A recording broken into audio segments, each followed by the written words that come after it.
আসসালামু আলাইকুম ওয়া রাহমাতুল্লাহি ওয়া বারাকাতুহু।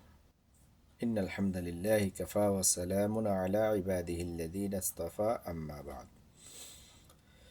প্রশংসা মাত্রই আল্লাহ সুবহানাহু ওয়া তাআলার জন্য, যে দয়াময়, যে মহান রব্বুল আলামিন, যে রব, যে আল্লাহ আমাদের প্রতি অনুগ্রহ, দয়া, রহমত করেছেন, সর্বদা রহমত করতেছেন। আমরা সেই মহান রব্বুল আলামিনের শুকরিয়া আদায় করি, আলহামদুলিল্লাহ। সাথে সাথে প্রিয় নবীর প্রতি আমরা সংক্ষিপ্ত আকারে দরুদ ও সালাম প্রেরণ করি। আল্লাহুম্মা সাল্লি আলাই, আল্লাহুম্মা বারিক আলাই।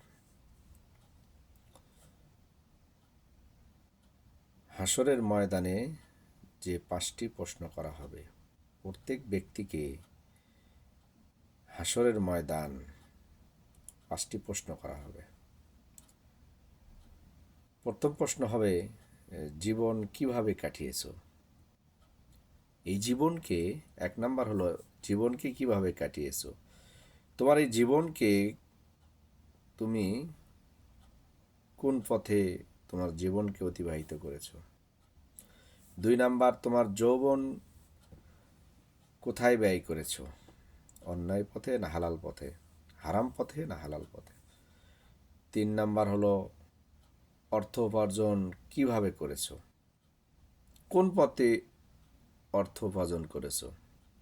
সম্পদ কোন পথে উপার্জন করেছো, হালাল না হারাম, এ সম্পর্কে জিজ্ঞাসা করা হবে। 4 নাম্বার, উপার্জিত সম্পদ কোথায় খরচ করেছো, অর্থাৎ তোমার যে আল্লাহ যে সম্পদ দিয়েছেন বা তুমি যে সম্পদগুলি উপার্জন করেছো, কামাই করেছো, এইগুলি তুমি কোথায় খরচ করেছো।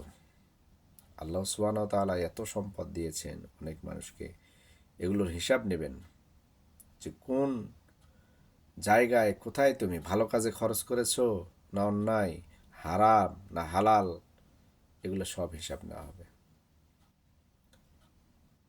আল্লাহ রাসূলের একটি হাদিস, আল্লাহ রাসূল সাল্লাল্লাহু আলাইহি সাল্লাম বলেছেন,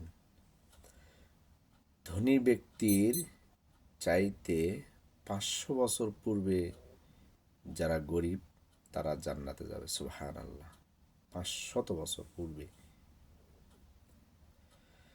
এরপরে 5 নাম্বার হলো জ্ঞান অনুযায়ী আমল করেছো কিনা।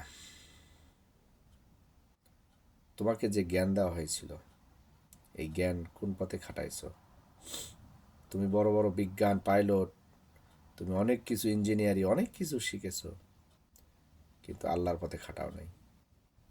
যে জ্ঞান দেওয়া হয়েছে, যে ব্রেন দেওয়া হয়েছে, এই জ্ঞান, এই বুদ্ধি কোন পথে খরচ করেছো, আমল করেছো সেই অনুযায়ী, কোন অনুযায়ী আমল করেছো, তুমি কোন পথে অনুসারী হয়ে তুমি আমল করেছো, তোমার জ্ঞানকে কোন পথে কাজে লাগাইছো।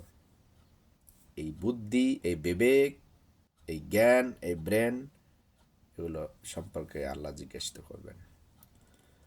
রসুল সাল্লাল্লাহু আলাইহি সাল্লাম বলেছেন, কিয়ামতের দিন কোনো বান্দার পা সরবে না যতক্ষণ পর্যন্ত এই 5টি প্রশ্নের উত্তর না দিতে পারবে।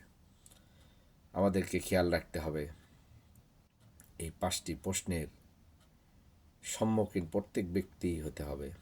আল্লাহ সুবহানাহু ওয়া তাআলা যেন এই কাজগুলি, এই 5টি প্রশ্নের যেন আমরা সম্মুখী যখন হব, তখন আল্লাহ সুবহানাহু ওয়া তাআলা যেন আমাদেরকে সবগুলি সহজ করে দেন এবং পৃথিবীতে আমরা যতদিন বেঁচে আছি এইগুলি সঠিকভাবে আমরা, সঠিক নিয়মে সঠিকভাবে আমরা আদায় করতে পারি, 5টির প্রতি আমল করতে পারি, সঠিকভাবে যেন আমরা সে হাসরের ময়দানে সঠিক উত্তর দিতে পারি। আল্লাহ সুবহানাহু ওয়া তাআলার কাছে আমরা এই 5টি প্রশ্নের যেন বাধাপ্রাপ্ত না হই। আল্লাহ তাআলা আমাদেরকে 5টি প্রশ্নের উত্তর দিতে যা করতে হবে পৃথিবীতে বেঁচে থাকা অবস্থায়, আল্লাহ সুবহানাহু ওয়া তাআলা যেন আমাদেরকে করার তৌফিক দান করেন এবং 5টি প্রশ্নের উত্তর সঠিক দিয়ে যেন আমরা আল্লাহর জান্নাতের দিকে অগ্রসর হতে পারি। আল্লাহ সুবহানাহু ওয়া তাআলা আমাদেরকে তৌফিক দান করুন। আল্লাহুম্মা আমিন। আসসালামু আলাইকুম ওয়া রাহমাতুল্লাহ।